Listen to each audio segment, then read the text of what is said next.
Labas vakaras, Zip FM klausytojai, Jonas ir Rolandas su jumis Zip FM eteryje. O jie nes... Nu, lėtesnė, gal medleka. Geltoni plaukai, tau tinka labai. Nesvarbu, kur tu važiuoji ir nesvarbu, kur tu važiavai. Geltoni plaukai, tau tinka labai.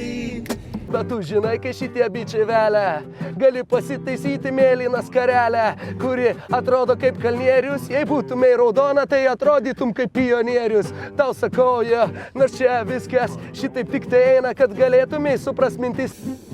Ir aš vis prisimenu ir negaliu pamiršti kiekvieną naktį tavo šaliko, kuris priminė mano staltiesę. Bet tu žinai, kad jeigu šitaip gimsta mūsų žodis, man patinka, kaip tu moki taip gražiai šypsotis. Žinai, tikrai, kad mes į viršų keliam savo rankas. Man tai patinka šitas antakių lankas, taip subtilu. Žinai, kad aš nepošlinu.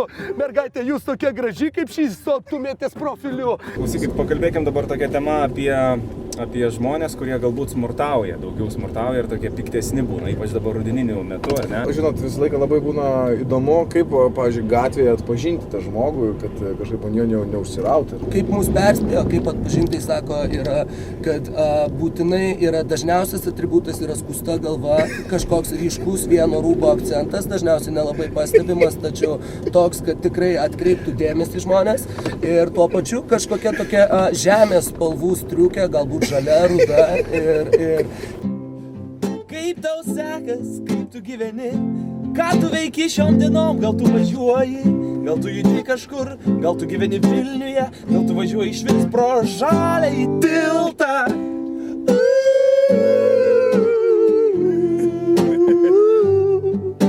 Jeigu taip ir kad jie to tikrai nepamirštų, dar bičiai pakelkite ranką štai čia į viršų, lyg tai būtumėt koncerte repo.